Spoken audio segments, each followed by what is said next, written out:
ओम अज्ञानतिमिरान्धस्य ज्ञानाञ्जनशलाकया चक्षुरुन्मिलितं येन तस्मै श्रीगुरुवे नमः। श्रीचैतन्यमनोभीष्टं स्थापितं येन भूतले स्वयं रूप कदा मह्यं ददाति स्वपदान्तिकम्। वन्देऽहं श्रीगुरो श्रीयुतपदकमलं श्रीगुरून् वैष्णवांश श्रीरूपं साग्रजातं सहगण रघुनाथान्तं वितं सजीवं सावद्वैतं सावधूतं परिजन सहितं कृष्ण चैतन्य देवं श्रीराधा कृष्ण पादान् सहगण ललिता शिवशाखान्वितांश्च। हे कृष्ण करुणा सिंधु दीनबंधु जगतपते गोपेश गोपिका कांत राधा कांत नमोस्तुते। तप्त कांचन गौरांगी राधे वृंदावनेश्वरी वृषभानुसुते देवी प्रणमामि हरिप्रिये। वाञ्छाकल्पतरुभ्यश्च कृपा सिन्धुभ्य एव च पतितानां पावनेभ्यो वैष्णवेभ्यो नमो नमः। जय श्री कृष्ण चैतन्य प्रभु नित्यानंद श्री अद्वैत गदाधर श्रीवासादि गौर भक्त वृंद। हरे कृष्ण कृष्ण कृष्ण हरे हरे हरे राम राम राम हरे हरे। हरे कृष्णा। तो आप सभी को मेरा दंडवत प्रणाम। आप सबका स्वागत है भक्ति वृक्षा की कक्षा में। तो आज हमारा लास्ट मॉड्यूल, इसमें भक्ति वृक्षा में भक्ति विनोद ठाकुर जी ने जब ये स्टार्ट किया और प्रभुपाद ने ये सारा कंपाइल किया है, तो इसमें 6 किताबें हैं, 6 मॉड्यूल हैं। तो हमारी 5 मॉड्यूल कंप्लीट हो चुकी हैं। छठे पे आज हम स्टार्ट कर रहे हैं 6 मॉड्यूल से। तो इसमें नामामृत, पवित्र नाम का अमृत। तो हम समझ सकते हैं कि ये हरे कृष्ण महामंत्र अमृत के समान है। और हमने अभी तक जितने भी क्लासेस लिए हैं, जितने भी चैप्टर पढ़े हैं, उन सब में पवित्र नामामृत का अवश्य ही जिक्र होता है और दूसरा होता है प्रचार ही सार है। तो इससे हम समझ सकते हैं कि प्रभुपाद कितना उनका लक्ष्य जो था यही था कि हम कैसे कृष्ण भावना भावित बने, इस अमृत रूपी नाम को हम अपने जीवन में लाएं और फिर प्रचार करें। उसी को पढ़ने का प्रयास करते हैं। श्रील प्रभुपाद की जय। कृष्ण भावनामृत का प्रचार करके प्रत्येक जीव को बिना किसी कृष्ण भावनामृत का प्रचार प्रत्येक जीव को बिना किसी भेदभाव के करना चाहिए। श्री चैतन्य महाप्रभु ने अत्यंत सम्मान पूर्वक श्रील अद्वैत आचार्य से प्रार्थना की कि आप अधम से अधम व्यक्तियों को भी कृष्ण भक्ति रूपी चेतना प्रदान करें। तो श्री चैतन्य महाप्रभु का यह आदेश उनके सभी भक्तों के लिए है। कृष्ण भक्ति हर एक के लिए उपलब्ध है, यहाँ तक कि चांडालों जैसे अधम लोगों के लिए भी। श्रील अद्वैत आचार्य तथा श्री नित्यानंद प्रभु से आगे चलने वाली परंपरा में इस आदेश का पालन हमें करना चाहिए और बिना भेदभाव के विश्व भर में कृष्ण चेतना का वितरण करना चाहिए। तो आप सभी लोग चैतन्य महाप्रभु को जानते हैं, क्योंकि कई बार हम इसकी चर्चा कर चुके हैं। तो यहाँ पर क्या बताया जा रहा है, प्रभुपाद कह रहे हैं कि कृष्ण भावनामृत का प्रचार, कृष्ण के चरणों से जोड़ने का जो प्रयास है हमारा, क्या करना चाहिए प्रत्येक जीव को। वहां हमें कोई जाति धर्म वर्ण आश्रम नहीं देखना है, सबको। यहाँ तक बता रहे हैं कि चांडाल व्यक्ति भी, चांडाल जैसे अधम व्यक्ति भी कृष्ण भक्ति को अंगीकार कर सकते हैं। चांडाल का मतलब होता है जो कुत्ते का मांस खाते हैं। निम्न जाति के लोग जो कुत्ते का भी मांस खाते हैं उन्हें कहते हैं चांडाल। जो मनुष्य योनि में है, मनुष्य योनि में से एक में ये भी आते हैं। शरीर उनको मनुष्य का दिया है, लेकिन ये क्या करते हैं, इनको चांडालों की कैटेगरी में रखा जाता है, क्योंकि ये कुत्ते का भी मांस खा जाते हैं, उसको भी नहीं छोड़ते। तो इसलिए यहाँ चैतन्य महाप्रभु अति सम्मान पूर्वक श्रील अद्वैत आचार्य, अद्वैत आचार्य कौन है, जिन्होंने महाप्रभु चैतन्य महाप्रभु को प्रकट किया। कैसे प्रकट किया? चैतन्य महाप्रभु को एक शालिग्राम शिला पर वो गंगा जल और तुलसी दल से रोज उनकी आराधना करते थे, रोज पुकार करते थे भगवान से। कौन? अद्वैत आचार्य। अद्वैत आचार्य कौन है? सदाशिव और महाविष्णु का सम्मिलित स्वरूप। जैसे राधा और कृष्ण का सम्मिलित स्वरूप चैतन्य महाप्रभु हैं, ऐसे ही सदाशिव और महाविष्णु का सम्मिलित स्वरूप अद्वैत आचार्य है। तो अद्वैत आचार्य एक शालिग्राम शिला को लेते हैं, उसके ऊपर तुलसी दल और गंगा जल से प्रार्थना करते हैं भगवान से कि हे प्रभु, आपको अवतार लेना होगा। क्यों? क्योंकि कलयुग की परिस्थिति बहुत बिगड़ने वाली है, बहुत खराब स्थिति हो रही है। तो आप ये स्टार्टिंग में की बात है, जब कलयुग स्टार्ट हो रहा था उस समय की बात है। तो आज से 500 साल पहले की बात, जब चैतन्य महाप्रभु इस धराधाम में प्रकट होते हैं। तो चैतन्य जो अद्वैत आचार्य हैं, ये नवदीप के पास ही है, शांतिपुर नामक एक गांव है, उस गांव में रहते थे। आज भी अगर वहां जाते हैं दर्शन करने तो बहुत बड़ा स्टैचू है अद्वैत आचार्य का, है ना। और अद्वैत आचार्य, आप लोग अपने घर में पंच तत्व हम रखते हैं, उस पंच तत्व में है अद्वैत आचार्य, चैतन्य महाप्रभु, नित्यानंद प्रभु और इधर अद्वैत आचार्य, इधर है गदाधर पंडित और श्रीवास पंडित। तो इस प्रकार से तो अद्वैत आचार्य से चैतन्य महाप्रभु क्या कह रहे हैं कि अत्यंत सम्मान पूर्वक, बहुत जरूरी है, अद्वैत आचार्य से प्रार्थना की कि आप अधम से अधम व्यक्तियों को भी कृष्ण भक्ति रूपी चेतना प्रदान करो, ताकि वो कृष्ण भक्ति कर पाए। सबको प्रचार करना है। तो ऐसे आदेश दे रहे अद्वैत आचार्य को, और अद्वैत आचार्य के माध्यम से हम सबको, जैसे भगवत गीता में भगवान श्री कृष्ण गीता का उपदेश किसको सुनाते हैं? यूजुअली अर्जुन को। तो हम सबको लगता है कि अब तो अर्जुन के लिए था, नहीं, वो हम सब के लिए था। तो इसी प्रकार से यहाँ पे चैतन्य महाप्रभु अद्वैत आचार्य से कह रहे हैं कि सबको प्रचार करना चाहिए, सबको, किसी भी जाति धर्म, यहाँ तक कि चांडाल जाति का भी व्यक्ति हो, उसको भी कृष्ण भक्ति में लाना चाहिए, प्रचार करना चाहिए। एकमात्र उद्देश्य, एकमात्र उद्धार हमारा इसी से होगा कलयुग में, कृष्ण भक्ति से, हरे कृष्ण महामंत्र के जप से। तो नित्यानंद प्रभु से आगे चलने वाली परंपरा, इस आदेश का पालन हमें करना चाहिए बिना भेदभाव के। विश्व भर में कृष्ण प्रेम प्रदान करो, कृष्ण चेतना का वितरण करो, सबको बांटना है ये हरिनाम। अब भगवान स्वयं आके बांट रहे हैं। अब सोचिए, जो नित्यानंद प्रभु हैं ये बलराम जी हैं।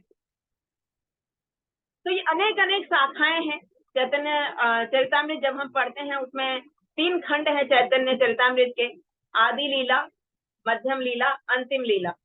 तो जब हम मध्यम लीला में पहुंचते हैं तो बहुत सारी शाखाएं हैं।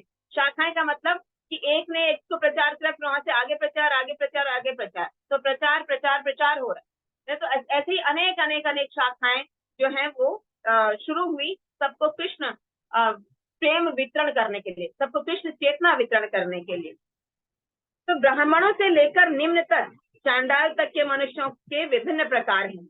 इस कलयुग में हर व्यक्ति को कृष्ण भावनामृत का ज्ञान दिए जाने की आवश्यकता है, चाहे वह किसी भी पद पर स्थित क्यों ना हो। यही आज की सबसे बड़ी आवश्यकता है। हर व्यक्ति को इस भौतिक अस्तित्व की वेदना का अनुभव हो रहा है। हर एक को समाज में अवैध संबंध, मांसाहार, जुआ, नशा करने से उत्पन्न हुई कलयुग की दुर्दशा का अनुभव हो रहा है। अब समय आ गया है कि अंतर्राष्ट्रीय कृष्ण भावनामृत संघ के सदस्य विश्व भर में कृष्ण भक्ति का वितरण करें और इस तरह श्री चैतन्य महाप्रभु के आदेश का पालन करें। महाप्रभु ने हर एक को गुरु बनने का आदेश दिया है। चैतन्य महाप्रभु स्वयं भगवान श्री कृष्ण ये कह रहे हैं कि मेरी आज्ञा से तुम गुरु बनो और इस देश का उद्धार करो। कैसे करना है? ब्राह्मण से लेकर निम्न तक, ब्राह्मण को भी प्रचार करना है, क्षत्रिय को भी प्रचार करना है, वैश्य को भी प्रचार करना है, शूद्र को भी प्रचार करना है, यहाँ तक कि जो चांडाल है उसको भी प्रचार करना है, उसको भी कृष्ण भावनामृत की चेतना प्रदान करनी है ना। तो इसी से उद्धार है। तो ये बहुत बड़ा ये बहुत आवश्यक है आज के समय में। यहाँ पे बता रहे हैं कि कलयुग में हर व्यक्ति के लिए कृष्ण भावनामृत का ज्ञान दिया जाना बहुत आवश्यक है। लोग कहाँ कहाँ पीड़ित हैं, कोई नशा कर रहा है, किस कारण से?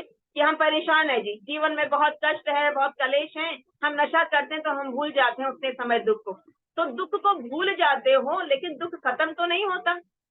2 घंटे, 4 घंटे, 6 घंटे के बाद जब आपका नशा उतरता है, आप उससे भी परिस्थिति आपकी पहले से भी बेकार होती है ना। तो दुख इससे खत्म नहीं होता। तो ये हम सब इसका अनुभव कर सकते हैं कि संसार में कैसी दुर्दशा चल रही है कलयुग में। तो हर व्यक्ति इस भौतिक अस्तित्व की वेदना से अनुभव कर रहा है ना। वेदना मतलब दुख। सबको पता है क्या संसार में कितने कष्ट चल रहे हैं, कितने दुख चल रहे हैं, कितनी परेशानियां चल रही हैं। तो अंतर्राष्ट्रीय कृष्ण भावनामृत संघ जो श्रील प्रभुपाद जी द्वारा ये इस्कॉन स्थापित किया, ये आज यही कार्य कर रहा है। क्या कर रहा है? सबको वितरण कर रहा है। अपना कुछ नहीं है इसमें वितरण करने के लिए, है ना। सब कुछ भगवान ने दिया है, गुरु ने दिया है, तो उसी को आगे आगे बांटना है। क्योंकि ये आदेश है चैतन्य महाप्रभु का। महाप्रभु कह रहे मेरी आज्ञा से आप गुरु बनो और सबका उद्धार करो, सबको प्रचार करो। अब गुरु सिर्फ व्यास आसन पर बैठने वाला व्यक्ति ही गुरु नहीं होता। आपने किसी एक व्यक्ति को जोड़ा तो आप भी उस व्यक्ति के लिए गुरु हैं, क्योंकि आपने उसका पथ प्रदर्शक किया। 4 प्रकार के गुरु होते हैं, चैत्य गुरु, पथ प्रदर्शक गुरु, शिक्षा गुरु और दीक्षा गुरु, है ना। तो चैत्य गुरु कौन है? भगवान स्वयं जो हमारे हृदय में विराजमान होते हैं, जो हमें ऐसे कर मतलब हमें ऐसी शिक्षा देते हैं, हमें ऐसी प्रेरणा देते हैं कि चलो यहाँ ये करो, है ना। एक पथ प्रदर्शक गुरु होता है। तो वो क्या कहता है, कोई पड़ोसी या कोई कृष्ण भक्त हमें मिल जाता है, वो कहता है चलो जी यहाँ मंदिर है, यहाँ प्रोग्राम है, ये पथ प्रदर्शक, फिर रास्ता दिखाया वहां तक जाने का। शिक्षा गुरु, अब हम मंदिर तक पहुंच गए हैं तो वहां से हम शिक्षाएं ग्रहण कर रहे हैं, है ना। वहाँ पे क्लासेस होती हैं। जिस प्रकार इस भौतिक संसार में हम देखते हैं भौतिक ज्ञान के लिए बहुत सारे स्कूल कॉलेजेस होते हैं, इंस्टीट्यूट होते हैं, ऐसे ही हमारा जो मंदिर है कौन कृष्ण भावनामृत टेम्पल जो है, ये क्या करते हैं, ये भी एक स्कूल है, एक इंस्टीट्यूट है। ये यहाँ से हम शिक्षा लेते हैं। कौन सी शिक्षा? अध्यात्म की शिक्षा, जहाँ जन्म मृत्यु जरा व्याधि इन सब से मुक्त हो जाता है व्यक्ति। भौतिक संसार में हम शिक्षा लेते हैं, ये तो इसी शरीर तक कार्य करता है। जब तक जीवित रहेंगे तब तक कार्य करेगा। उस शरीर से हमने कितनी विद्या एकत्रित की, कितना हमने धन एकत्रित किया, कितना ज्ञान एकत्रित किया, सब उस शरीर तक है। जब तक शरीर रहेगा, 100 साल रहे, 90 साल रहे, 50 साल रहे, 30 साल रहे, तभी तक हम काम कर पाएंगे। लेकिन जो कृष्ण भावनामृत का जो ज्ञान है, ये एक ऐसा ज्ञान है आपके इस जीवन में तो करेगा ही करेगा काम, अगले जीवन में भी करेगा। सिर्फ एकमात्र भक्ति है जिसको हम अपने साथ मृत्यु के बाद भी अपने साथ लेके जा सकते हैं। अदरवाइज इस भौतिक संसार में शरीर छोड़ने के बाद कुछ भी चीजें हमारे साथ नहीं जाती। शरीर के वस्त्र भी उतार ले जाते हैं, कुछ भी साथ नहीं जाता। तो इसे एकमात्र सिर्फ भक्ति को हम अपने साथ लेकर जा सकते हैं। तो जो इतना हमारा उद्धार कर रहा है, जो इतना जरूरी है, यहाँ चैतन्य महाप्रभु बता रहे हैं कि कलयुग में बहुत जरूरी है कृष्ण भावनामृत को अंगीकार करना, और कोई उपाय नहीं है। तो प्रत्येक नगर तथा प्रत्येक गांव के हर व्यक्ति को श्री चैतन्य महाप्रभु की शिक्षाओं से आलोकित किया जाना चाहिए। कृष्ण भक्ति का वितरण बिना किसी भेदभाव के किया जाना चाहिए। इस तरह समूचा विश्व शांत तथा सुखी बनेगा और हर व्यक्ति भी श्री चैतन्य महाप्रभु की महिमा का गान करेगा, जैसी कि उनकी इच्छा है। किसकी इच्छा है? चैतन्य महाप्रभु, है ना। नगर नगर में, गांव गांव में क्या हो? मेरे नाम का प्रचार। कौन सा नाम? हरे कृष्ण कृष्ण कृष्ण हरे हरे, हरे राम राम राम हरे। इस नाम का प्रचार हो, क्योंकि ये महामंत्र जो है ये स्वयं साक्षात भगवान ही है। जब हम महामंत्र का जप कर रहे हैं तो हम साक्षात भगवान श्री कृष्ण और श्रीमती राधा रानी का संग कर रहे हैं। तो प्रत्येक नगर और प्रत्येक गांव में होना चाहिए ये प्रचार, है ना। तो ये भक्ति वितरण करनी है बिना किसी भेदभाव के। आपकी किसी से दुश्मनी है, आपकी किसी से मित्रता है, आप किसी और धर्म से हैं, किसी और जाति से हैं, ऐसा कोई यहाँ पर कार्य नहीं है। सबको, हर एक व्यक्ति को कृष्ण भावनामृत प्रदान करना है। तो चांडाल शब्द का अर्थ है कुत्ता खाने वाला व्यक्ति, जो मनुष्यों में सबसे निम्न माना जाता है। श्री चैतन्य महाप्रभु के वरदान से चांडाल भी श्री कृष्ण भावनामृत का लाभ उठा सकता है। कृष्ण भक्ति एक जाति की बपौती नहीं है। श्री चैतन्य महाप्रभु द्वारा दिए गए इस महान वरदान को कोई भी प्राप्त कर सकता है। हर व्यक्ति को इसे प्राप्त करने का, सुखी बनने का अवसर दिया जाना चाहिए। तो अब बता रहे हैं कि जो ये हरे कृष्ण महामंत्र है किसी एक व्यक्ति का नहीं है ना। या ये सोचेंगे बताइए ये तो परम महामंत्र है तो इसको सिर्फ ब्राह्मण ले सकते हैं और कोई नहीं ले सकता। तो यहाँ बताया कि किसी एक की बपौती नहीं है ना, किसी एक का हक नहीं है इस मंत्र पे। सबका हक है, क्योंकि भगवान सबके हैं, है ना। तो भगवान जब अंतर नहीं करते कि मैं ब्राह्मण के हृदय में रहूंगा, मैं शूद्र के हृदय में नहीं रहूंगा, है ना, मैं क्षत्रिय के रहूंगा, लेकिन मैं जो पशु पक्षी हैं इनके हृदय में नहीं रहूंगा। भगवान कोई भेदभाव कर रहे हैं क्या? नहीं कर रहे हैं। भगवान तो 84 लाख योनियों में सबके हृदय में विराजमान है, सबके कार्यों के साक्षी हैं, है ना। तो हमें भी इसका भेदभाव नहीं करना चाहिए, सबको समान समझकर सबको प्रचार करना चाहिए। बता रहे हैं कि हर व्यक्ति को इसे प्राप्त करके सुखी बनने का अधिकार है और उसको ये अवसर दिया जाना चाहिए। तो अब है प्रचार ही सार। श्रीमद ऐसी भक्ति वेदांत स्वामी श्रील प्रभुपाद की जय। अब भक्त को क्या करना चाहिए, कैसे प्रचार करना है, ये बता दिया ऊपर चैतन्य महाप्रभु ने कि सबको करना है।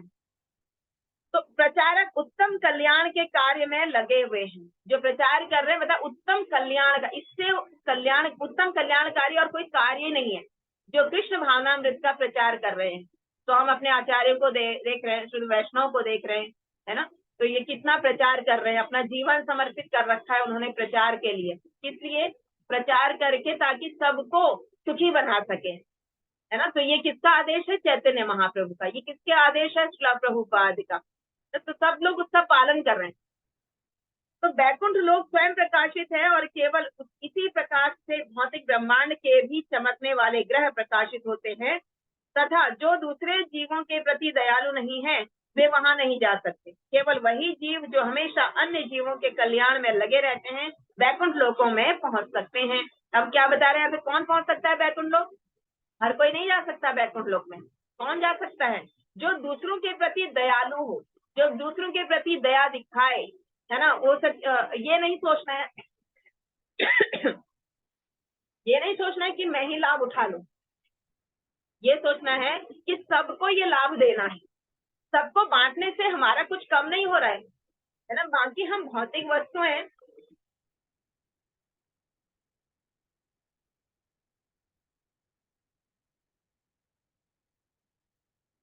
वस्तुएं अगर हम बांटते हैं, है ना, अपने अकाउंट से कुछ देते हैं तो हमारे पास कम हो जाता है क्योंकि हमने दूसरों को दे दिया, ठीक है। लेकिन अध्यात्म क्या है? आप किसी को प्रचार कर रहे हो, भगवान का नाम किसी को दे रहे हो, तो वो ज्ञान आपका कम नहीं हो रहा, आपका ज्ञान और बढ़ रहा है। ये अंतर है आध्यात्मिक धन और भौतिक धन में ये अंतर है। भौतिक धन खत्म होता है, भौतिक धन कम होता है दूसरों को देने से, लेकिन आध्यात्मिक धन बढ़ता है दूसरों को बांटने से, है ना। तो इसलिए यहाँ बता रहे हैं कि हर एक दूसरे जीवों पर जो दयालु होता है वो कहाँ जा सकता है? बैकुंठ लोक। और बैकुंठ लोक कौन कैसा है? वो स्वयं प्रकाशित है, वहां सूर्य की चंद्र की कोई आवश्यकता नहीं, वो स्वयं प्रकाशित है। बल्कि वही जो प्रकाश है वहां का, उसी प्रकाश से इस भौतिक संसार जो है ये प्रकाशित होता है ना। हम भगवत गीता में पढ़ते हैं कि जो भगवान का धाम है गोलोक वृंदावन धाम, वहां पे ना सूर्य चंद्रमा अग्नि बिजली किसी की आवश्यकता नहीं है, वो स्वयं प्रकाशित है वहां भगवान का धाम, है ना। तो उसी प्रकार से यहाँ ये बताया गया है। अब ये बैकुंठ लोक की बात हो रही है, बैकुंठ लोक में पहुंच सकते हैं। बैकुंठ लोक क्या है? बैकुंठ लोक कैसे है हम समझाती हूँ कि जैसे एक बिल्डिंग है, एक बिल्डिंग 10 माले की है सपोज, है ना। 10 माले की एक बिल्डिंग है, उस बिल्डिंग में सबसे नीचे क्या है? बैकुंठ लोक, है ना, बैकुंठ लोक है। और उसके ऊपर कौन सा लोक है? साकेत, भगवान श्री राम का साकेत धाम, है ना। और उसके ऊपर कौन सा धाम है? जगन्नाथपुरी धाम। उसके ऊपर द्वारकापुरी धाम, फिर उसके ऊपर वाले में मथुरापुरी धाम, फिर उसके ऊपर वाले में गोलोक वृंदावन धाम। तो एक ही अपार्टमेंट है, एक ही बिल्डिंग है, अलग अलग फ्लोर है। तो अगर यहाँ हम बैकुंठ में चले गए तो भी वापस नहीं आना, साकेत में चले जाएंगे तो भी वापस नहीं आना है। गोलोक वृंदावन धाम सबसे ऊपर है, जहाँ भगवान श्री कृष्ण श्रीमती राधा रानी अपनी नित्य लीलाएं करते हैं। तो ये बैकुंठ लोक है। तो वहां कौन जा सकता है? वही व्यक्ति वहां बैकुंठ लोक में जाने का अधिकारी है जो दूसरों पर दया दिखाता है। अब दया दिखाने का मतलब क्या है? कि जो दूसरों को प्रचार करता है ना। जो दूसरों को प्रचार करता है मतलब कि दूसरों पे आपको दया, यारी कैसे भटक रहा है यहाँ पे, है ना, इसको यहाँ से लेके जाए, भगवान कृष्ण की भक्ति से इसको जोड़े, इसको कृष्ण भावनामृत का प्रसाद वितरण करें। तो आप उसको वो हरिनाम देते हो, आप उसको वो शिक्षा देते हो, आप उसको मंदिर तक लाते हो, उसके बारे में आप बताते हो हरे कृष्ण महामंत्र के बारे में, तो आप उस व्यक्ति पर दया करते हो, इसीलिए उसको ये सारा आप ज्ञान प्रदान कर रहे हैं, इसीलिए आप उसको मंदिर तक ला रहे हो, है ना। तो यहाँ यही बता रहे हैं कि जो व्यक्ति दूसरों पर दया करता है वो व्यक्ति वैकुंठ जाने का अधिकारी है। ऐसे कल्याणकारी कार्य कृष्ण चेतना में ही किए जा सकते हैं। इस भौतिक जगत में कृष्ण भावना में लगे रहने के अतिरिक्त कोई भी ऐसा परोपकारी कार्य नहीं है जिसमें कोई 24 घंटे लगा रह सके। तो ऐसा कल्याणकारी क्या है? कृष्ण चेतना में ही किया जा सकता है, और कोई नहीं कर सकता, क्योंकि आपकी चेतना हमेशा, कृष्ण आपकी चेतना में है, हमेशा आप कृष्ण के बारे में ही सोचते हो, बोलते हो तो कृष्ण के बारे में, सोचते हो तो कृष्ण के बारे में कि क्या भोग बनाएं, कैसे सेवा करें, है ना। तो ये कैसे किसी को प्रचार करें। तो कृष्ण भावनामृत आंदोलन ही है जहाँ 24 घंटे भगवान के बारे में सोचा जा सकता है, भगवान को स्मरण किया जा सकता है। और बता रहे हैं कि इस भौतिक संसार में आप बहुत सारे परोपकार कार्य कर लें, लेकिन जब तक आप उस व्यक्ति को कृष्ण भावनामृत नहीं देंगे, ये कोई परोपकार का कार्य नहीं। उद्धार इसी से होना है। इसलिए आप किसी व्यक्ति को आप सोचोगे मुझे दया आ गई, सामने वाला व्यक्ति ना भूखा था, वो 3 दिन से भूखा था, वो रो रहा था, भोजन मांग रहा था, मुझे उस पर बहुत दया आई, मैंने उसको भोजन दे दिया। अच्छी बात है, आपने उसको भोजन दिया। आप और भी अच्छी बात होगी जब आप उसको कृष्ण प्रसाद देंगे, जब आप उसको भगवान का उच्चिष्ट प्रदान करें, भगवान को भोग लगाकर उसको भोजन पवाएंगे, तो ये और अच्छी बात होगी। लेकिन इससे भी अच्छी बात होगी कि इसके साथ साथ आप उसे हरे कृष्ण महामंत्र भी दे रहे हैं, है ना। तो ये भूख प्यास तो इसी जीवन, कितने दिन आप भोजन खिला सकते हो किसी को? 2 दिन, 4 दिन, 15 दिन, महीना, 2 महीना, 6 महीने खिला दोगे, चलो बहुत ज्यादा बड़ा दिल है तो, है ना। लेकिन उसका उद्धार किससे होगा? हरिनाम से होगा। तो इसलिए उस व्यक्ति को क्या देना है? हरिनाम देना है। भोजन के साथ साथ, कृष्ण प्रसाद के साथ साथ उसको हरिनाम भी देना है। ये एक्चुअल में दया है दूसरे जीवों के प्रति। और इससे बड़ा परोपकारी कार्य इस भौतिक संसार में कोई नहीं बताया गया है। कृष्ण भावना भावित व्यक्ति सदैव सोचता रहता है कि दुखी मानव जाति को किस तरह भगवान के धाम वापस ले जाया जाए। यदि उसे समस्त पतित जीवों को वारने में सफलता नहीं मिलती तो भी कृष्ण भावना भावित होने के कारण उसके लिए वैकुंठ का द्वार खुला रहता है। जो व्यक्ति प्रयास कर रहा है प्रचार करने का, भले ही वो उसको, जिसको प्रचार करना कोई आ नहीं रहे, लेकिन उसका प्रयास जारी है, वो हतोत्साहित नहीं होता, उसका प्रयास जारी रहता है। तो उसका प्रयास जारी होने के कारण यहाँ क्या कह रहे हैं कि उसका जो धाम है, उसका जो स्थान है, वो गोलोक वृंदावन धाम में निश्चित है, वो वैकुंठ में वो जाएगा ही जाएगा। क्यों? क्योंकि उसने प्रयास किया। प्रयास व्यक्ति कौन करता है? जिसको समझ आ जाती है कि हाँ मेरे आचार्य क्या कह रहे हैं, मेरे गुरु क्या कह रहे हैं, क्या मुझे करना चाहिए। जिसको ये बात समझ में आ जाती है कि हाँ प्रचार करना है, इसी से उद्धार होना है, भौतिक संसार में इसके अतिरिक्त कोई परोपकार का कार्य नहीं है, तो वही व्यक्ति क्या करता है? प्रचार करता है। तो यहाँ बता रहे कि अगर उसके प्रचार करने से कोई नहीं भी जुड़ पाता है, तो उसका तो स्थान वैकुंठ लोक में निश्चित है, रिजर्व है उसका स्थान वैकुंठ लोक में। क्योंकि भगवान क्या देखते हैं? प्रयास देखते हैं कि हम कितना प्रयास कर रहे हैं। तो प्रयास करना बहुत जरूरी है। आगे बता रहे हैं वह स्वयं वैकुंठ लोक में प्रविष्ट होने का अधिकारी हो जाता है, और यदि कोई उसका अनुसरण करता है तो वह भी वैकुंठ लोक को जाएगा। यदि उसने प्रचार नहीं कर पाया लेकिन उसका प्रयास जारी है, और उसके प्रयास को देख के कोई व्यक्ति तो अरे कितना प्रयास करता है, ये जॉब भी कर रहा है, बिजनेस भी कर रहा है, घर परिवार सब कुछ देख रहा है, सारे रिश्ते निभा रहा है अपने, लेकिन कृष्ण भक्ति में भी इतना उत्तम है। कई बार ऐसा होता है कि हमारा आचरण ऐसा होता है, किसी शुद्ध भक्त का आचरण ऐसा होता है कि सामने वाले व्यक्ति को बोलने की आवश्यकता नहीं पड़ती, वो आचरण को देखकर ही प्रभावित हो जाता है और कृष्ण भक्ति को अंगीकार कर लेता है। ऐसे बहुत सारे लोग हैं जो आचरण से प्रभावित होते हैं। तो इसलिए हम भक्ति में आते हैं तो सबसे पहले हमें अपने आचरण को सुधारना चाहिए। आगे बता रहे हैं, अन्य लोग जो ईर्ष्या कार्य में लगे रहते हैं कर्मी कहलाते हैं। ज्ञानी लोग कर्मियों के समान पापी नहीं होते, किंतु वे अन्यों को भगवान के धाम ले जाने का यत्न नहीं करते तथा अपने ही मुक्ति के लिए तपस्या करते हैं। कौन है ये लोग? ज्ञानी लोग। जो व्यक्ति कर्मी है, कर्मी कौन कहलाता है? जो दूसरों से ईर्ष्या करता है। जो ईर्ष्या करता है वो व्यक्ति कर्मी है ना।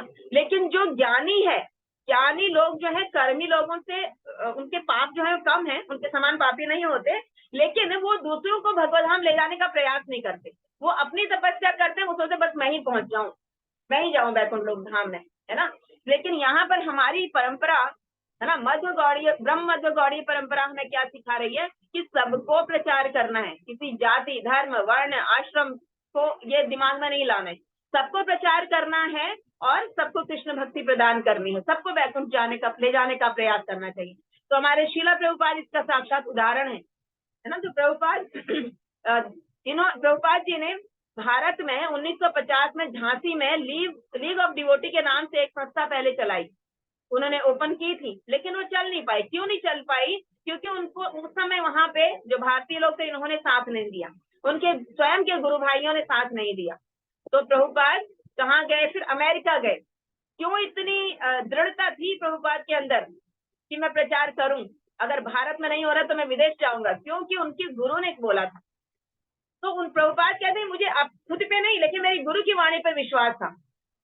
मैं कुछ नहीं कर पाऊंगा, मुझ में ये शक्ति नहीं है, ये काबिलियत नहीं है, लेकिन मेरे गुरु ने बोला है कि तुम जाओ और प्रचार करो। तो वो प्रभुपाद विदेश चले गए, है ना, वहां प्रचार किया। देखिए कैसी स्थिति थी कि भारत के लोग भक्ति में यहाँ कृष्ण को जानते हैं, राम को जानते हैं, विष्णु को जानते हैं, लेकिन भी फिर भी कृष्ण भक्ति में नहीं आ पाते। लेकिन विदेशी लोग कुछ नहीं जानते, राम कृष्ण विष्णु उनके लिए तो गॉड है, तो बस वही है सब कुछ। लेकिन वो भी आज कृष्ण भावनामृत को अंगीकार किए हुए हैं।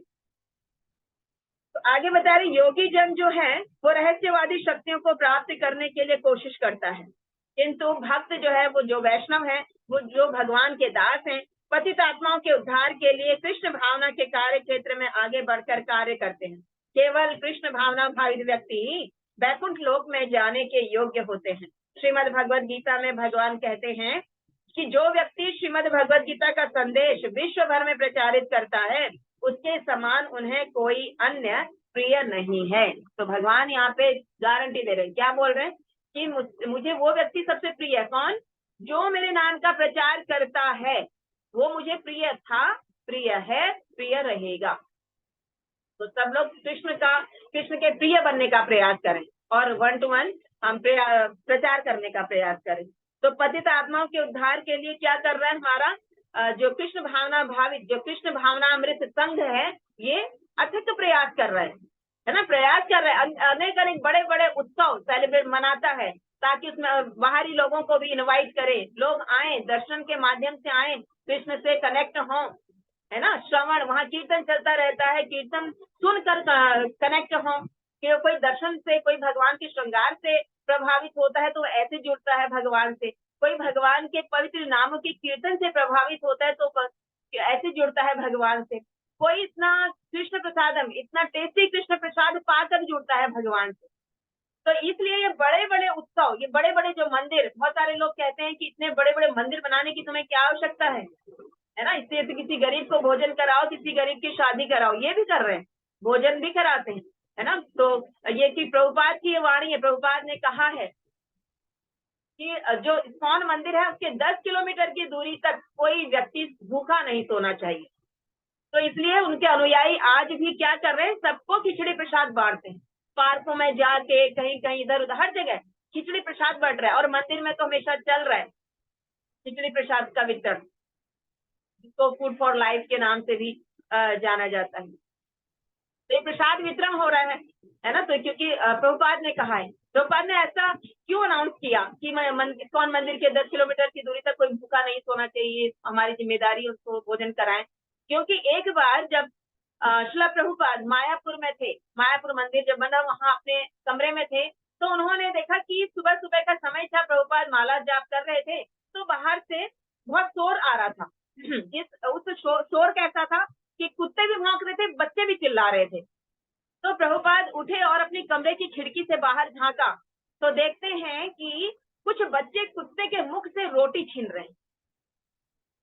जो रात को प्रसाद पाया वो पत्तल कहाँ डाल दिए? कूड़ेदान में डाल दिए। उस कूड़ेदान में वो कुत्ता घुस गया, रोटी का टुकड़ा कुछ बचा भोजन के लिए, वहीं पर कुछ भूखे बच्चे भी घुसे थे। तो वो बच्चे क्या कर रहे हैं, कुत्ते की मुख से रोटी का टुकड़ा छीन रहे हैं। तो ये देखकर, ये दृश्य देखकर प्रभुपाद का जो हृदय था बहुत द्रवित हो गया, इतनी दया आ गई उनको, क्योंकि एक शुद्ध वैष्णव जो उनको बहुत दया होती है दूसरों के प्रति उनके हृदय में। तो उन्होंने तभी अनाउंस किया कि कोई भूखा नहीं रहेगा, ये कौन की जिम्मेदारी है, आप लोग सबको प्रसाद पाओ। तो तब से अब तक, और चलता रहेगा, ये चलता रहेगा, ऐसा नहीं कि अभी बंद हो जाएगा, ये हमेशा चलता ही रहेगा ऐसे ही, है ना। तो ये प्रसाद, खिचड़ी प्रसाद अभी वितरण होता है। तो ये महाप्रभु की शिक्षा है हम सबके लिए, श्रीला प्रभुपाद की शिक्षा हम सबके लिए। तो ये जो संदेश है, भगवत गीता का संदेश विश्व भर में प्रचारित करना है, पूरे संसार को ये वितरण करना है। तो अब है आध्यात्मिक उन्नति। तो आध्यात्मिक उन्नति में जीवन में नैतिक मूल्यों के असंतुलन को नियंत्रित करने के लिए तथा विश्व में वास्तविक एकता एवं शांति स्थापित करने के लिए संपूर्ण जन समाज में आध्यात्मिक ज्ञान का सुव्यवस्थित प्रचार करना तथा सब लोगों को आध्यात्मिक जीवन की साधना विधियों में सुशिक्षित करना। ये श्रील प्रभुपाद ने कुछ नियम बनाए हैं इस्कॉन के लिए। क्या नियम बनाए हैं कि क्या करना है, जीवन के नैतिक मूल्यों के असंतुलन को नियंत्रित करने के लिए, है ना। हमारे जीवन संतुलित नहीं है, असंतुलित है, कहीं भी सो रहे हैं, कहीं भी उठ रहे हैं, कुछ भी खा रहे हैं, कुछ भी कहीं भी जा रहे हैं, कुछ भी सुन रहे हैं, कुछ भी देख रहे हैं। तो जो सुनते हैं, जो देखते हैं, जो खाते हैं, उसका प्रभाव हमारे अंदर पड़ता है। तो इसलिए प्रभुपाद ने क्या नियम बनाया कि संतुलित करना है पहले, अब नियंत्रित करना है पहले अपने शरीर, अपनी स्वयं को, है ना। वही खाना है, क्या खाना है, कृष्ण प्रसाद। स्वयं के भोग खाने से पहले भगवान को भोग लगाओ, राधा कृष्ण को भोग लगाओ, तो भोग को प्रसाद रूप में आप स्वीकार करोगे। तो अंदर क्या जा रहा है, कृष्ण की कृपा जा रही है, कृष्ण का प्रेम जा रहा है। प्रसाद रूप में हम भोजन तो ले रहे हैं, हमें भोजन लग रहा है, हमें लग रहा है रोटी सब्जी दाल चावल खाना है ये तो, लेकिन भगवान की कृपा जा रही है उसके साथ साथ हमारे अंदर, हमारा हृदय परिवर्तित हो रहा है और हम भक्ति में अग्रसर हो रहे हैं, है ना। तो इसलिए ये संपूर्ण जन समाज में आध्यात्मिक ज्ञान, भौतिक ज्ञान देने के लिए अनेकों स्कूल खुले हुए हैं, लेकिन आध्यात्मिक ज्ञान के लिए कोई इंस्टीट्यूट नहीं है। स्कूल इतने खुल रहे हैं तो उनको कोई नहीं बोलता, या हॉस्पिटल इतने खुल रहे हैं तो उनको कोई नहीं बोलता, लेकिन जैसे मंदिर बनने शुरू हो जाते हैं तो लोग बोलते हैं कि अरे क्यों इतने बड़े बड़े मंदिर बनाते हो आप, छोटे से भी मंदिर में भी तो हो सकता है। आप भाव देखिए कि आप स्वयं के लिए तो बड़ी बिल्डिंग, बड़ा फ्लैट, बड़ा विला चाहते हैं, तो भगवान जो ब्रह्मांड के नायक हैं, क्या उनको नहीं चाहिए बहुत बड़ा? हमारे तो 2 बच्चे 4 बच्चे हैं, उसके लिए मैं बहुत बड़ा बड़ा चाहिए सब कुछ। भगवान का तो पूरा विश्व है, हम सब भगवान की संतान है, तो उसे एक घर में बैठने इतना बड़ा तो बने कि जहाँ 2, 4, 5 हजार लोग बैठ सकें, प्रसाद पा सकें, कथा कीर्तन सुन सकें। तो इसीलिए प्रभुपाद ने जो मायापुर का इस्कॉन मंदिर है, नवोदय सूर्योदय मंदिर, उस मंदिर में 10,000 भक्त एक बार बैठ के प्रसाद पा सकते हैं। जो नया बन रहा है, अभी इनोग्रेशन होगा उसका 2024 में।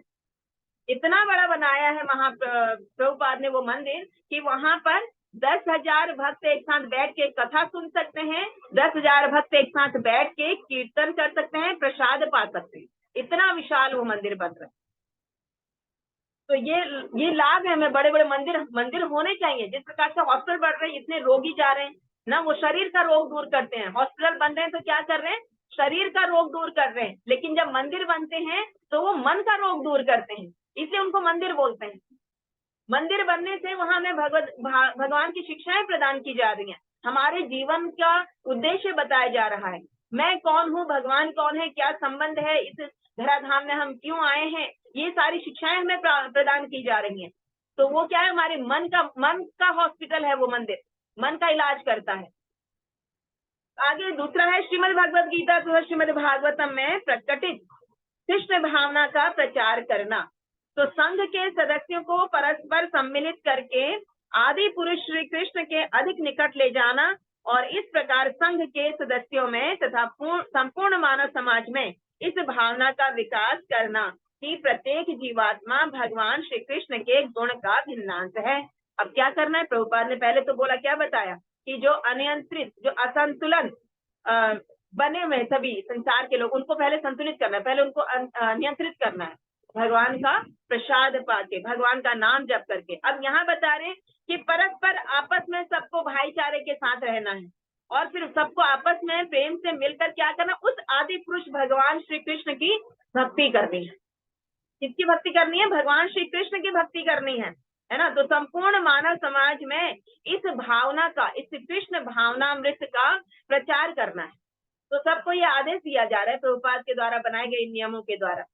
आगे बताते हैं, भगवान श्री चैतन्य महाप्रभु के उपदेशों को में प्रकटित पवित्र भगवान नाम के सामूहिक कीर्तन की शिक्षा देना तथा इस संकीर्तन आंदोलन को प्रोत्साहित करना। अब चैतन्य महाप्रभु ने क्या आदेश दिया कि नगर आदि ग्राम प्रचार होवे मोर नाम। नगर नगर गांव गांव में क्या होगा, मेरे नाम का प्रचार होगा।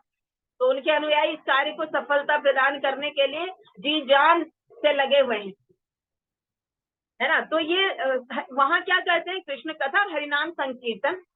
तो संकीर्तन, बहुत सारे लोग हैं जिनको कथा श्रवण के समय नींद आती है, लेकिन कीर्तन के समय नींद नहीं आती, है ना। तो ऐसा बताया जाता है कि सामूहिक कीर्तन की शिक्षा भी हम उन्हें देनी चाहिए और ये भी बताना चाहिए कि हम भगवान के ही अंश हैं, हर एक जीव भगवान का अंश है। भगवान श्री चैतन्य महाप्रभु इस आंदोलन को, कृष्ण भावनामृत इस आंदोलन को प्रोत्साहित कर रहे हैं, आगे बढ़ाने के लिए, इसका प्रचार करने के लिए प्रोत्साहित कर रहे हैं।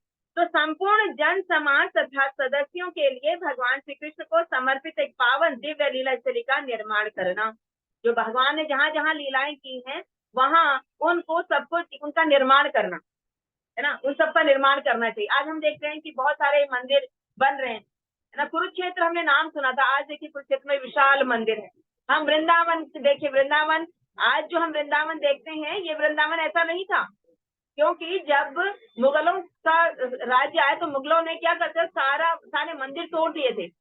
मंदिर तोड़ने के बाद उन्होंने हमारे जो भगवान, जो विग्रह थे भगवान के, वो तोड़ के नष्ट कर दिए। लेकिन उसमें से जो पुजारी जी लोग थे उन्होंने कुछ विग्रहों को छुपा दिया, कहीं गोवर्धन के नीचे, किसी तलहटी में, किसी झाड़ी में, कहीं ना कहीं वो अपनी भी जान बचाई उन्होंने और उन विग्रहों को लेके भागे वो। तो जहां हो सकता था, जहां जगह मिली वहां पर उन्होंने उनको छिपा दिया।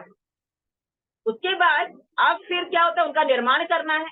अब चैतन्य महाप्रभु जब प्रकट हो गए हैं तो चैतन्य महाप्रभु ने अपने जो अनुयायी हैं, षड गोस्वामी में से हमारे रूप गोस्वामी, सनातन गोस्वामी, उनको भेजा वृंदावन की, जाओ उस जो प्रकट स्थली थी भगवान की लीला स्थली, उनको प्रकट करो, फिर से पुनर्जीवित करो उनको।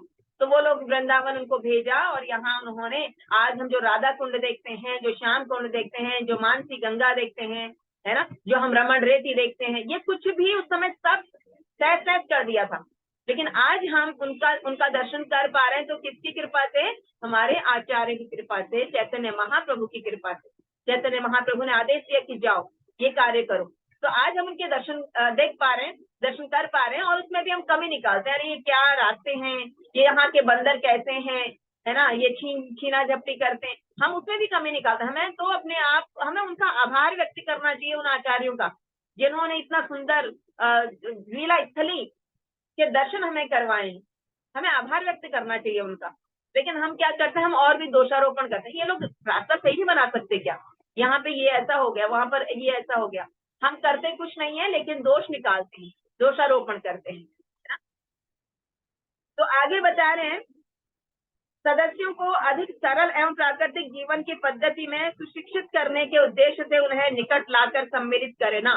सदस्यों को क्या करना चाहिए, अधिक सरल विधि से, इतनी ये जो भरसक प्रयास करते हैं अधिक धन कमाने के लिए, अधिक इंद्रिय तृप्ति के लिए, अधिक आराम के लिए, ये नहीं करना चाहिए। एक साधारण जीवन जीना है, कृष्ण भक्ति करनी है। श्रील प्रभुपाद तो कहते हैं कि आपके पास एक गाय हो और थोड़ी सी जमीन हो और आप बहुत अच्छे से आपका जीवन यापन हो सकता है। बस आप गाय की सेवा करो, जो गाय कृष्ण को प्रिय है उसकी सेवा करो, और जो थोड़ी सी जमीन है अपने खाने के लिए उसमें अनाज उगाओ, और बाकी समय क्या करो, कृष्ण भक्ति करो, कृष्ण का भजन करो, है ना। तो ये सब करने की आवश्यकता नहीं है कि सुबह से 12 घंटे, 14 घंटे, 16 घंटे, 18 घंटे, है ना, ओवर टाइम दे के नौकरी कर रहे हैं। किसके लिए, अधिक धन कमाने के लिए। क्या करेंगे उस धन से, इंद्रिय तृप्ति करेंगे, अच्छे बेड पे सोएंगे, अच्छा खाएंगे, अच्छी जगह घूमने जाएंगे। ये क्या है, ये इंद्रिय तृप्ति है। और इसमें भगवान की भक्ति तो भूल चुके हैं सब। भगवान भी हैं, हमें जीवन देने वाले भगवान हैं, हमारी सांस जो चल रही है भगवान की कृपा से चल रही, ये सब हम भूल जाते हैं। हम सोचते हैं कि हमने किया, हम है कर्ता उसके, हम कर्ता धर्ता, हम है स्वयं, कुछ नहीं है। है ना। तो इसलिए हम भगवान का आभार करना चाहिए, भगवान को धन्यवाद बोलना चाहिए हमें हर पल हर क्षण। भगवान का धन्यवाद, गुरु का धन्यवाद, कुल वैष्णव का धन्यवाद, जिन्होंने हमें इस मार्ग पर लगाया, जिन्होंने हमें यहाँ तक पहुंचाया, जिन्होंने हमें ये सोचने पर मजबूर किया कि तुम कहाँ जी रहे हो, कहाँ जी रहे हो, नरक जीवन कहाँ जी रहे हो। इस यहाँ जीने कोई उद्देश्य नहीं है, कोई लाभ नहीं है ना। अपने जीवन को स्मूथ चलाने के लिए हमें कृष्ण भक्ति भी आवश्यक है, बहुत जरूरी। जिस प्रकार शरीर के लिए भोजन आवश्यक है, बिना भोजन के जीवित नहीं रहते, ऐसे ही हमें हमारे लिए भगवान का भजन करना, भगवान की भक्ति करना भी बहुत जरूरी है। जिससे हमें इसका प्रयास करना चाहिए। तो यहाँ पे प्रभुपाद पूछ रहे हैं कि प्रभुपाद जी के इस्कॉन बनाने के पीछे पहला प्रमुख उद्देश्य क्या था। अभी जो मैंने पढ़े इनमें से पहला उद्देश्य क्या था प्रभुपाद जी का, कोई आप बताइए कि क्या, क्यों जरूरी था कि प्रभुपाद ने इस्कॉन संस्था की स्थापना की, और प्रभुपाद क्या कहते हैं इसके विषय में।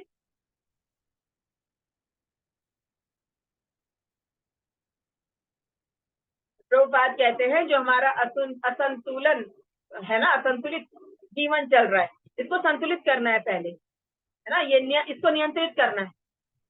नियंत्रित कैसे करेंगे कि हम उल्टा सीधी जगह जा रहे हैं, सुन रहे हैं, खा रहे हैं, पी रहे हैं, उसके बदले में क्या करना है, संतुलित कैसे होगा, नियंत्रित कैसे होगा, हमारी मन बुद्धि कैसे नियंत्रित होगी। हम भगवान का उच्चिष्ट, है ना, भगवान की भक्ति करें, उनका नाम जप करें, उनके भक्तों का संग करें। तो ऐसे हम अपने जीवन को एक उद्देश्य, जो प्रमुख उद्देश्य बता रहे हैं श्रील प्रभुपाद, यहीं से शुरू हो रहा है। यही से शुरू होता है कि जब उद्देश्य, सबसे पहले हमें इच्छा करनी पड़ेगी, हाँ मुझे बदलना है अपने आप को, मुझे कृष्ण भावनामृत को अपनाना है। तो जब तक ये हमारे हृदय, हमारा स्वयं की इच्छा नहीं होगी, तो सामने वाला कितना भी जोर लगा ले, हम नहीं कर पाएंगे उस कार्य को। इस्कॉन के उद्देश्य बताइए।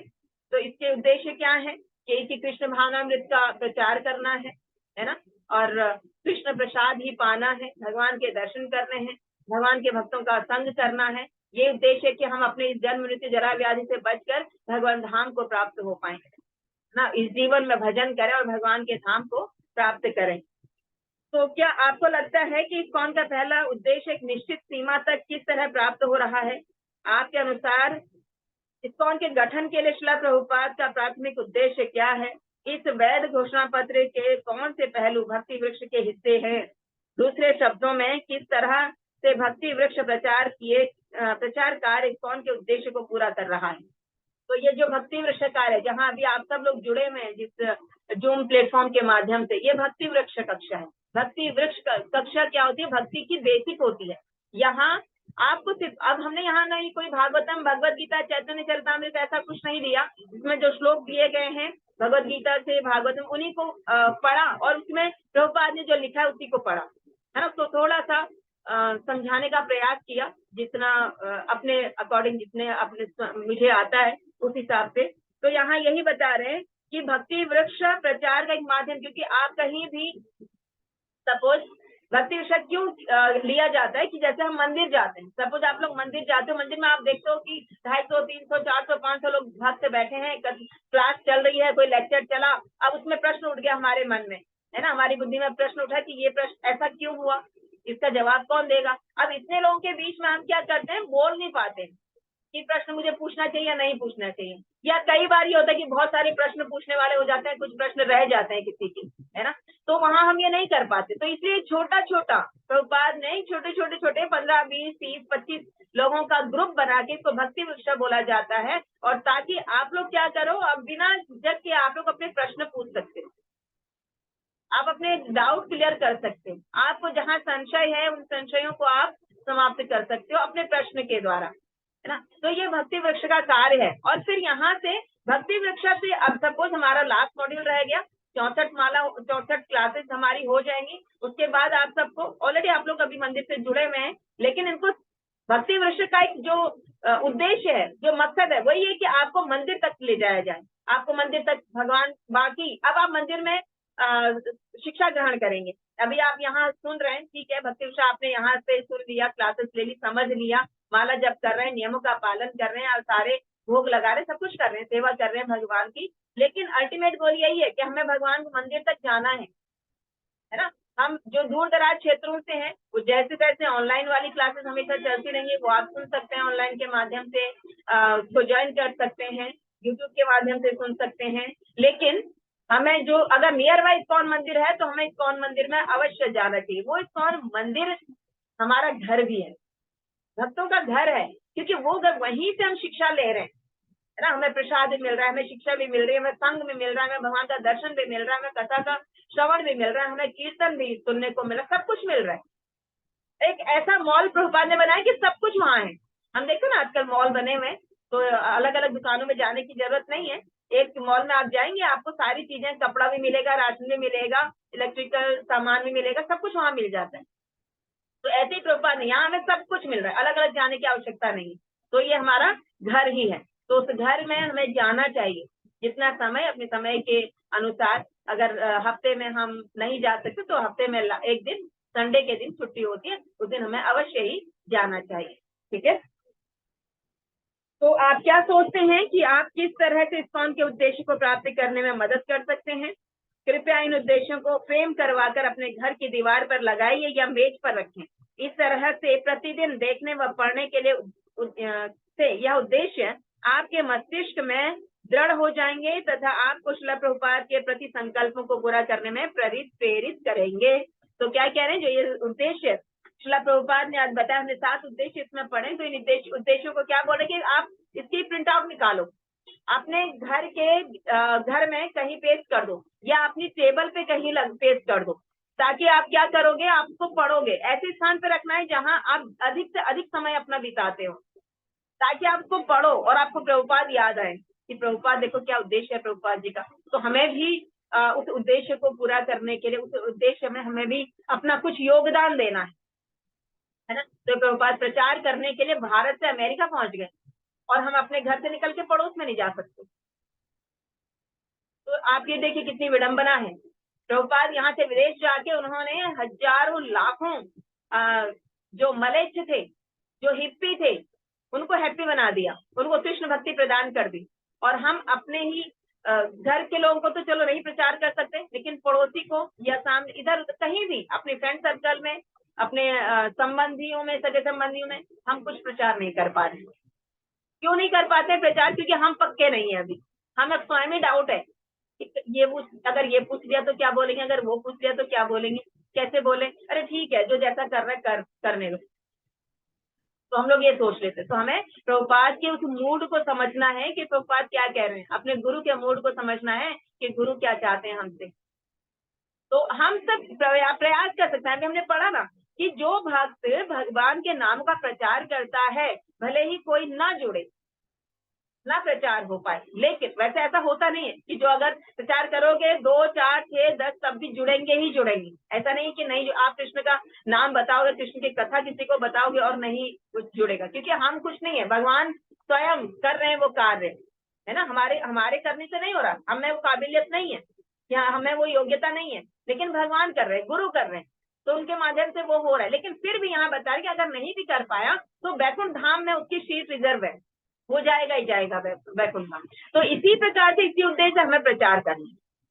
प्रचार कार्य को ही यहाँ पर बहुत बल दिया है प्रभुपाद ने। चैतन्य महाप्रभु स्वयं आकर प्रचार करते थे, चैतन्य महाप्रभु ने स्वयं आकर प्रचार किया, श्रील प्रभुपाद प्रचार कर रहे हैं। तो हम सबको भी उस प्रचार कार्य में अपने अपनी योग्यता के अनुसार उसमें योगदान देना चाहिए। हरे कृष्णा। तो किसी का कोई प्रश्न है यहाँ?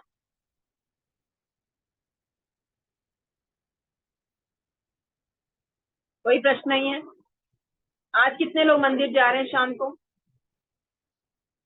शाम को या दोपहर में, अलग अलग टेम्पल में हमारे अलग अलग टाइम पे होता है प्रोग्राम। तो कौन कौन जा रहे हैं? सबकी खिड़कियां बंद हैं। हरे कृष्णा। हरे कृष्णा माता जी। हरे कृष्णा। आज जाएंगे? हरे कृष्णा माता जी। हाँ हरे हाँ माता जी, बिल्कुल जाऊंगा माता जी। अगर मेरे को जो है वो ब्लड वाला, वो प्रभु जी कह रहे थे कि फोन आ गया था उनका कि कह रहे अभी 2-3 जनों का इंतजाम हो गया मेरा, और अगर मान लो फिर भी जरूरत पड़ेगी तो फिर मैं आपको कॉल कर दूंगा। मगर प्रभु जी ये मैं सोच रहा कि मेरे देने की नीति है, आप जब भी कहोगे मैं आ जाऊंगा। मैं इनसे फिर मान लो अगर ब्लड वाले का चक्कर नहीं हुआ तो मैं 2 बजे मंदिर जाऊंगा ही जाऊंगा। ओके ठीक है। जितेंद्र प्रभु आप इसको बंद कर दीजिए। हाँ जी। ठीक है हरे बेटा। कृष्णा माता जी। हरे कृष्णा। माता जी हम भी